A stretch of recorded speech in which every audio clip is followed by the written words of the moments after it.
Unjuk rasa menolak otonomi khusus dan daerah otonomi baru di Jayapura, Papua berlangsung ricuh. Polisi pun membubarkan mereka secara paksa karena tidak mengantongi izin.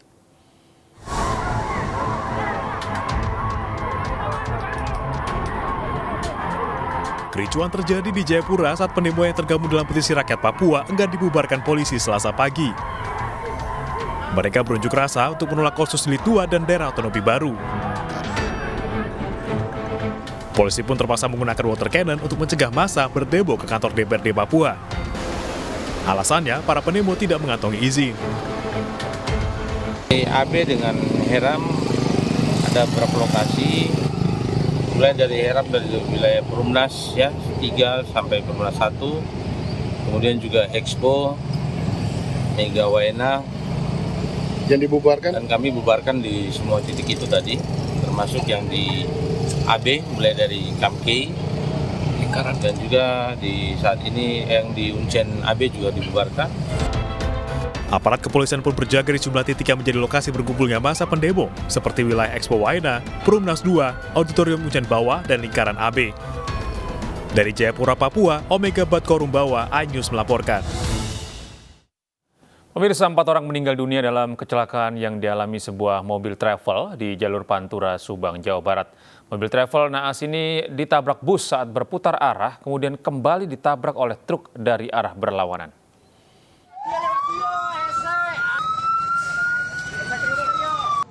4 orang tewas dalam kecelakaan maut di jalur Pantura kilometer 7 Kabupaten Subang, Jawa Barat Selasa dini hari.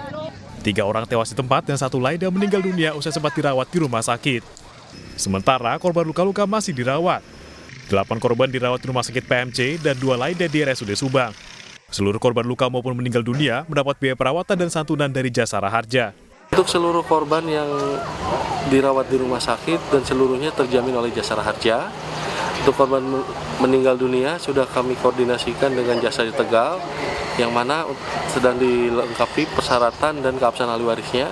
Dan kami upayakan pada hari ini kalau ahli waris sudah jelas dan persyaratan sudah lengkap akan kami bayarkan hari ini. Sebelumnya mobil travel yang membawa para korban ditabrak sebuah bus saat memutar arah. Mobil travel kemudian terlempar sehingga masuk ke jalur berlawanan arah. Mobil travel kemudian kembali ditabrak oleh sebuah truk. Dari Subang, Jawa Barat, Yudi Heriawan Juanda, iNews melaporkan. Diduga hilang keseimbangan saat melaju kencang, seorang pengendara motor menabrak trotoar di Jalan Kiai Tapa, Tanjung Duren, Jakarta Barat. Korban tewas dengan kondisi luka parah di bagian kepala.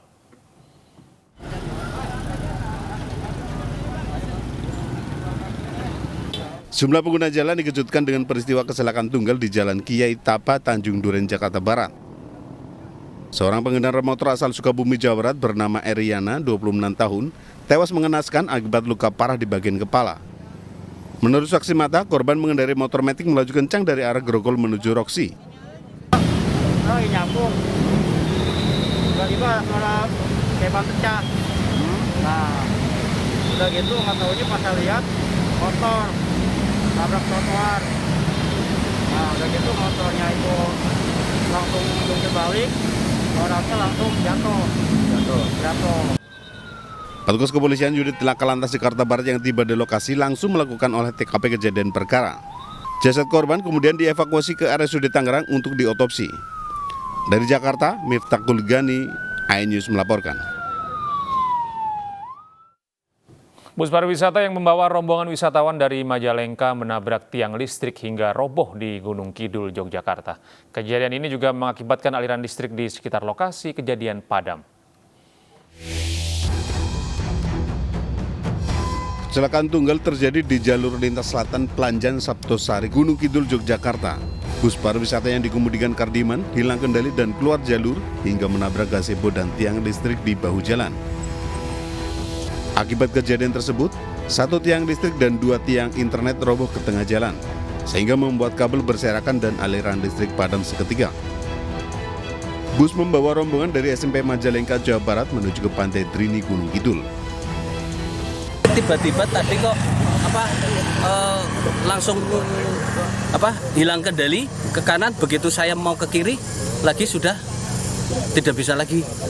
Itu kondisi bis beriringan atau Tadi beriringan, yang 2 sudah di depan dan saya di urutan yang ketiga.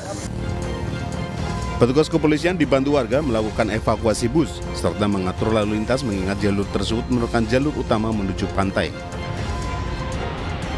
Dari Gunung Kidul, Yogyakarta, Kismalia Wibowo, iNews melaporkan. 3 bocah terluka, salah satunya kritis akibat tertimpa tiang listrik yang ambruk di Mamasa, Sulawesi Barat. Tiang listrik ambruk tersenggol alat berat yang tengah membersihkan material longsor. Sebuah tiang listrik ambruk menimpa sepeda motor di Batu Siki, Kelurahan Talipuki, Kecamatan Mamdi, Mamasa, Sulawesi Barat. Tidak hanya motor, trafo tiang listrik juga menimpa 3 bocah yang tengah bermain di lokasi kejadian. Kondisi salah satu korban kritis dan langsung dirujuk ke Rumah Sakit Polewali Mandar. Menurut saksi mata, saat kejadian ketiga bocah berada dekat alat berat yang tengah membersihkan material longsor. Diduga alat berat tanpa sengaja menarik tiang penyangga yang tertutup longsor sehingga membuat tiang listrik ambruk. Robohnya tiang listrik yang membuat 3 bocah terluka hingga kini masih dalam penyelidikan jajaran Mapolres Mamasa.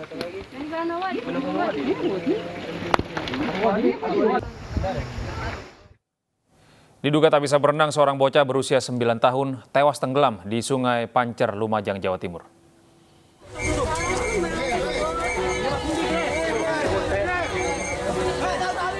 Jasad Rofiki, bocah berusia 9 tahun warga desa Darungan, Kecamatan Yosowilangun, Lumajang, akhirnya ditemukan petugas usai terseret arus muara Sungai Pancer di kawasan Pantai Badrajit, Lumajang.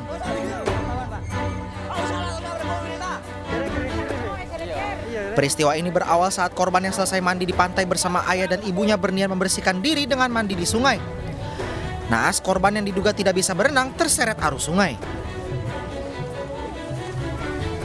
Usai melakukan pencarian selama kurang lebih 1 jam, akhirnya petugas BPBD Kabupaten Lumajang berhasil menemukan korban sekitar 10 meter dari lokasi korban mandi.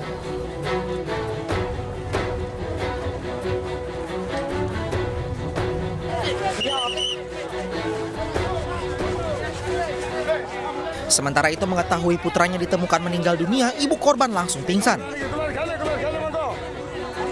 Ditemukan korban dalam kondisi tengkurap, kemudian dievakuasi oleh tim SAR lokal sama tim TRC BPBD. Sudah meninggal dunia, ya? Sudah dinyatakan meninggal oleh tim medis. Jenazah korban langsung dibawa ke Puskesmas Yosowilangun untuk diotopsi sebelum akhirnya dibawa ke rumah duka untuk dimakamkan. Dari Lumajang, Jawa Timur, Yayan Nugroho, iNews melaporkan. 5 korban kecelakaan wahana seluncuran air kolam renang Kenjeran Waterpark Surabaya yang sempat dirawat di RSU Suwandi Surabaya sudah dipulangkan seluruhnya. Sementara 7 korban lainnya masih dirawat dan menjalani operasi di RSUD Dr. Sutomo, Surabaya. 5 orang korban yang sempat menjalani perawatan di RSU Suwandi dinyatakan membaik dan diizinkan dokter pulang. Sementara korban lainnya sebanyak 7 orang masih menjalani perawatan intensif di RSUD Dr. Sutomo, Surabaya. Pasalnya, ke-7 korban ini mengalami luka serius dan harus menjalani operasi serta membutuhkan observasi lebih lanjut dari tim medis. Mayoritas ke-7 korban ini mengalami luka patah tulang dan gegar otak. Perkembangan berikutnya tinggal kontrolnya. Jadi mereka rutin kontrol, dan kita tetap akan membantu mereka untuk memfasilitasi kontrolnya mereka. Dan biaya tetap menjadi tanggung jawab daripada pihak pengelola. Sebelumnya, wahana seluncuran air kolam renang Kenjeran Waterpark Surabaya ambrol pada Sabtu pekan lalu. Sebanyak 16 pengunjung menjadi korban karena terjatuh dari ketinggian sekitar 7 meter. Dari Surabaya, Jawa Timur, Yuda Prawira, iNews melaporkan. Destinasi wisata maupun sentra ekonomi kreatif yang tidak memperhatikan faktor keamanan dan kenyamanan pengunjung diancam akan ditutup. Kemenparekraf akan segera mengeluarkan surat edaran untuk melakukan inspeksi ulang penerapan CHSE sekaligus mitigasi kecelakaan di setiap destinasi wisata dan sentra ekonomi kreatif. Insiden di Kenjeran Park Surabaya, Jawa Timur tidak seharusnya terjadi jika pengelola menerapkan CHSE, kebersihan, kesehatan, keamanan, dan keberlanjutan lingkungan secara ketat.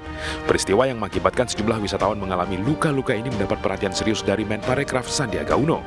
Mengantisipasi peristiwa serupa terulang kembali, Kemenparekraf akan segera mengeluarkan surat edaran untuk memperkuat penerapan CHSE, termasuk mitigasi kecelakaan di setiap destinasi wisata dan sentra ekonomi kreatif. Dan kami tidak akan ragu menutup destinasi yang tidak memperhatikan faktor S tadi, safety, keselamatan pengunjung, karena safety first. Yang utama adalah keselamatan. Ya, saat ini tim Crisis Center Kemenparekraf terus melakukan monitoring dan evaluasi, dan kami harus ingatkan semua pihak, terutama di lintas kementerian, lembaga, dan juga di level pemerintah daerah dan masyarakat secara umumnya, agar kejadian ini tidak akan terulang lagi di destinasi wisata manapun ke depan. Libur Lebaran 2022 juga memberi peningkatan terhadap kepatuhan masyarakat menerapkan protokol kesehatan di destinasi wisata dan sentra ekonomi kreatif. Tim Liputan iNews melaporkan. Buntut viralnya aksi pesepatu roda di Jalan Protokol, Ketua Perserosi DKI Jakarta meminta maaf. Usai meminta klarifikasi, Polda Metro Jaya hanya memberikan sanksi teguran dan edukasi.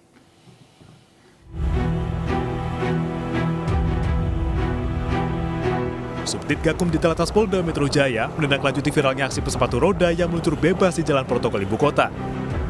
Polisi pun telah meminta klarifikasi terhadap 24 atlet tersebut. Namun hasilnya, polisi tidak memberikan sanksi pidana maupun tilang meski mereka telah melanggar Undang-Undang Nomor 22 Tahun 2009 tentang lalu lintas dan angkutan jalan. Mereka hanya diberikan sanksi teguran dan edukasi. Sementara, Ketua Umum Persatuan Olahraga Sepatu Roda Seluruh Indonesia atau Perserosi DKI Jakarta meminta maaf dan memastikan kejadian serupa tidak akan terulang lagi. Dan karena ini baru pertama kali dilakukan, kami sepatutnya memberi peringatan, memberi edukasi dan pendidikan, dan sekaligus juga memberikan penjelasan kepada masyarakat bahwa apa yang dilakukan oleh teman-teman pesepatu roda ini tentu adalah hal yang salah dan melanggar aturan. Mentari, apapun yang telah terjadi, saya mohon maaf kepada semua yang memakai jalan raya, terutama Bapak Wakil Gubernur yang mana telah begitu respon kepada sepatu roda ini. Kami pun mohon maaf Pak, ya di sini sudah banyak kami terima pelajaran-pelajaran dan kami tidak akan mengulang lagi. Kami akan membuat peraturan pernyataan dan sesuai dengan BAP, kami akan masalahkan pertanggungjawaban itu. Aksi rombongan pesepatu roda yang melintasi Jalan Gatot Subroto hari Minggu lalu viral di media sosial dan menuai kecaman dari warganet. Selain mengganggu lalu lintas, aksi mereka dinilai membahayakan diri sendiri dan orang lain. Dari Jakarta, Helmi Sajengbati, iNews melaporkan.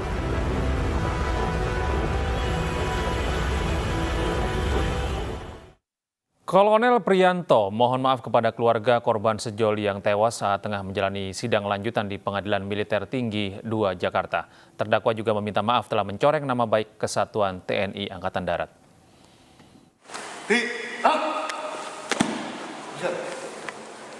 Pengadilan Militer Tinggi 2 Jakarta kembali menggelar sidang lanjutan terdakwa Kolonel Priyanto. Di sela-sela persidangan, Kolonel Priyanto mengucapkan permohonan maaf terhadap keluarga korban tewas bernama Handi Saputra dan Salsabila. Priyanto berharap agar keluarga korban dapat memaafkan dirinya. Selain itu, terdakwa juga meminta maaf telah mencoreng nama baik Satuan TNI, khususnya TNI Angkatan Darat. Saat ini belum sempat mengucapkan maaf kepada keluarga korban. Saat ini saya berusaha untuk menyampaikan maaf. Ini sudah siap. Siap. Kami mau mengucapkan maaf yang sebesar-besarnya dan saya penyesalan yang sangat dalam. Sementara terdakwa meminta tuntutan hukuman seumur hidup terhadap dirinya diringankan. Hingga saat ini, Kolonel Priyanto masih meyakini bahwa sejoli tersebut telah tewas usai ditabrak sebelum dibuang ke aliran Sungai Serayu. Sedangkan para saksi menyebut bahwa salah satu korban bernama Handi Saputra masih dalam kondisi hidup usai ditabrak. Dari Jakarta, Rio Manik, iNews melaporkan. 4 remaja pelaku perampokan minimarket di Batam diringkus Satreskrim Polresta Barelang. 1 di antaranya merupakan residivis dan telah melakukan sejumlah aksi kejahatan di kota Batam. Aksi kejahatan komplotan rampok minimarket berakhir di tangan tim opsional Satreskrim Polresta Barelang. Komplotan ini ditangkap usai menjara sebuah minimarket di depan pusat perbelanjaan di Simol, Lubuk Baja, Kota Batam. Keempat pelaku berperan sebagai pembeli dan pemantau situasi di luar. Dalam melancarkan aksinya, para pelaku juga tidak segan melukai korbannya. Modus aksi perampokan berpura-pura belanja. Saat situasi lengang, pelaku menyekap karyawan, selanjutnya menguras uang di brankas dan menggondol sejumlah barang. Yang berhasil kita amankan ini itu mengamati dulu ya, sebelumnya mengamati dulu Indomaret yang akan menjadi sasarannya. Jadi apabila di situ sepi, ya biasanya Indomaret yang beroperasi 24 jam. Apabila sepi, ya mereka bisa langsung melakukan aksinya. Puluhan bungkus rokok, sejumlah pakaian serta sebilah pedang, lakban dan jam tangan dijadikan barang bukti kejahatan mereka. Sementara atas perbuatan para pelaku, keempatnya dijerat dengan pasal 365 ayat 2 KUHP Pidana dengan hukuman 12 tahun kurungan penjara. Dari Batam, Kepulauan Riau, Gusti Yenosa Ainyus melaporkan. Korlantas Polri memberikan dispensasi perpanjangan surat izin mengemudi hingga tanggal 17 Mei 2022 bagi masyarakat yang memiliki SIM sudah memasuki akhir masa berlaku. Dirresiden Korlantas Polri Brigjen Pol Yusri Yunus mengatakan dispensasi diberikan kepada masyarakat yang masa berlaku SIM habis dalam kurun waktu 29 April sampai 8 Mei 2022. Di mana di tanggal tersebut pemerintah menetapkan cuti lebaran 2022. Seluruh kantor Satpas akan memprioritaskan SIM yang sudah habis masa berlakunya dengan mekanisme perpanjangan SIM yang sudah berjalan. Masyarakat pun diimbau segera memanfaatkan waktu relaksasi perpanjangan SIM. Karena jika tidak diperpanjang sampai batas waktu relaksasi 17 Mei 2022, SIM akan dianggap tidak berlaku dan harus membuat SIM baru. Kita mengharapkan masyarakat segera yang sudah mati untuk segera memperpanjang SIM-nya. Ya, yang mati dari tanggal itu bisa diperpanjang sampai dengan tanggal 17 ini. Sama, mekanismenya sama, waktu perpanjang. Kita ada melalui Sinar. Juga bisa datang langsung kepada satpas-satpas yang ada ya, untuk bisa memperpanjang. Insya Allah sudah kita sistemnya sudah kita perbaiki, kita ini kan ya dijadikan skala prioritas ya dari tanggal 29 sampai tanggal 8 ini itu bisa diperpanjang sampai dengan tanggal 17 nanti.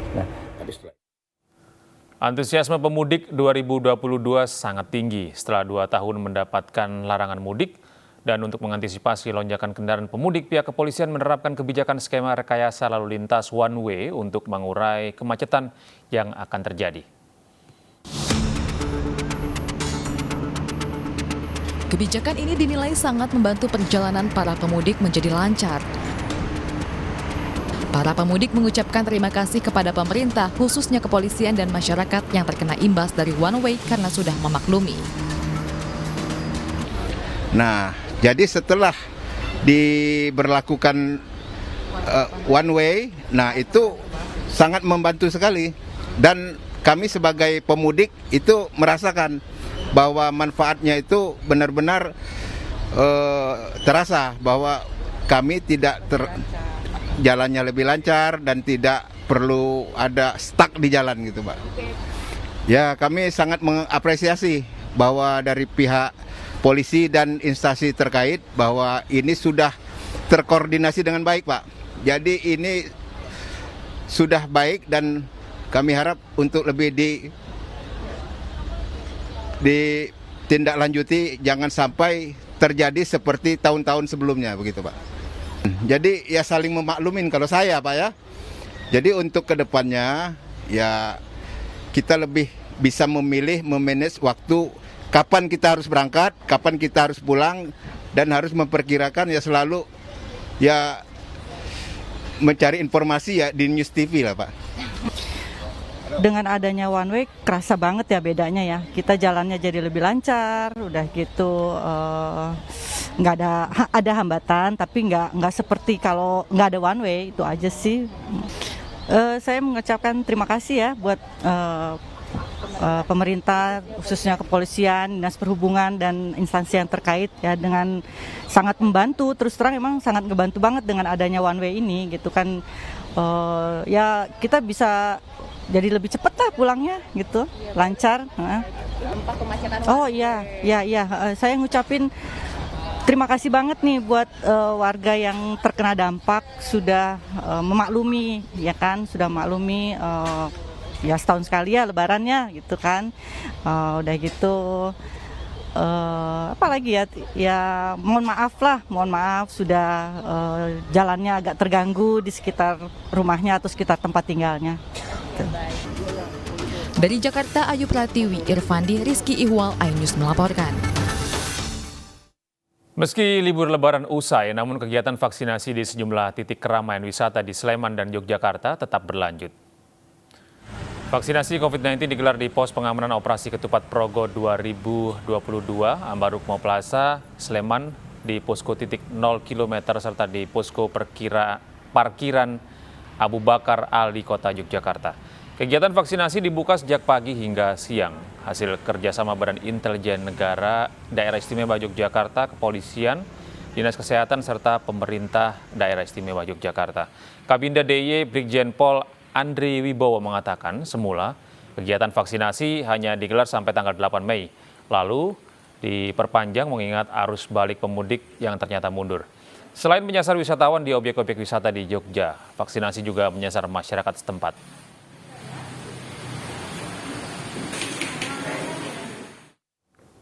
Pemirsa, upaya memberikan akses pemerataan pendidikan bagi generasi muda Indonesia, beasiswa sebesar 30 miliar rupiah digelontorkan Universitas Katolik Indonesia Atmajaya. Beasiswa disediakan bagi calon mahasiswa baru maupun mahasiswa yang berprestasi namun terkendala finansial.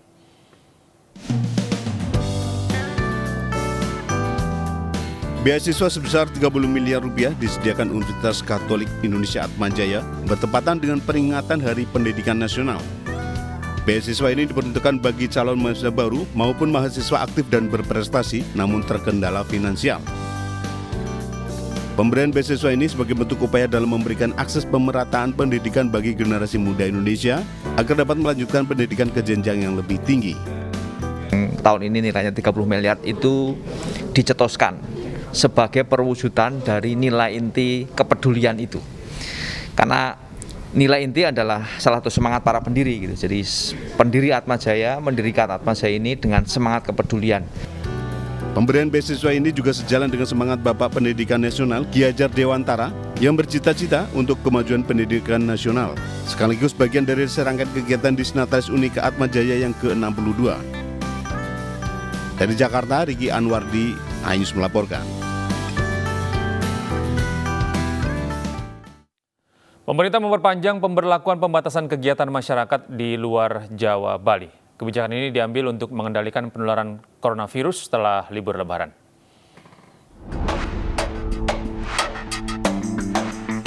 Penanganan coronavirus di Indonesia terus menunjukkan perbaikan. Hal ini ditandai dengan rendahnya angka reproduksi efektif COVID-19 secara nasional. Namun, untuk mengendalikan kasus penularan coronavirus setelah Lebaran, pemerintah mengambil kebijakan untuk memperpanjang pemberlakuan pembatasan kegiatan masyarakat di luar Jawa dan Bali. Nah, terkait dengan perpanjangan PPKM di luar Jawa akan diperpanjang selama 2 minggu ke depan. Arahan Bapak Presiden PPKM terus diperpanjang dan ini diperpanjang 2 minggu. Level 1-nya menjadi 88 kabupaten kota, di level 2 sebanyak 276 kabupaten kota, dan level 3 menjadi 22 kabupaten kota. Sementara itu, Kementerian Kesehatan akan melakukan evaluasi dan monitoring kasus pasca Lebaran dalam waktu 20 hari ke depan untuk melihat adanya pola kenaikan kasus yang terjadi. Kita sudah 7 hari sesudah Hari Raya, jadi kami mengusulkan kepada Bapak Presiden kalau kita tunggu dulu sekitar 20 sampai 25 hari ke depan untuk melihat apakah ada pola kenaikan yang sama seperti liburan Lebaran dan liburan Natal dan Tahun Baru sebelumnya. Pemerintah Indonesia akan melonggarkan PPKM secara bertahap dalam waktu dekat. Relaksasi PPKM akan dituangkan dalam instruksi Menteri Dalam Negeri atau Surat Edaran Satuan Tugas Penanganan COVID-19. Dari Jakarta, Tim Liputan iNews melaporkan. Merasa difitnah dan dicemarkan nama baiknya, Ketua DPD Partai Perindo Kota Malang melaporkan 3 orang yang memposting foto dan menduduhnya sebagai anggota organisasi terlarang di Indonesia. Kasus pencemaran nama baik ini sudah ditangani oleh Satreskrim Polresta Malang Kota.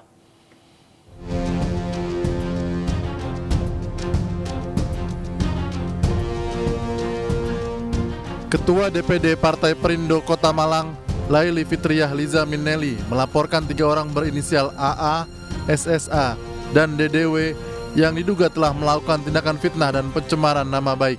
Tindakan tersebut berawal dari terlapor AA yang memposting foto pelapor di 3 grup WhatsApp dengan memberikan keterangan foto agen HTI Hizbut Tahrir Indonesia di Kota Malang. Postingan ini kemudian ditanggapi oleh 2 terlapor lainnya.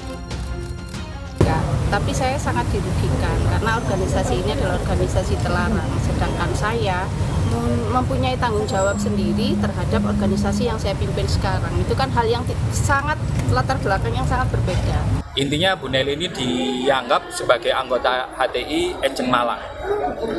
Di sini kita keberatan karena beliau ini selama seumur hidup, selama di Malang bergaul dengan siapapun, tidak pernah tergabung, terdaftar, ataupun aktif dalam HTI. Para pelaku diancam dengan Undang-Undang ITE dengan penjara maksimal 4 tahun dan denda 750 juta rupiah. Saat ini, kasus tersebut tengah ditangani Polresta Malang Kota. Dari Malang, Jawa Timur, Denny Irwansyah, iNews melaporkan.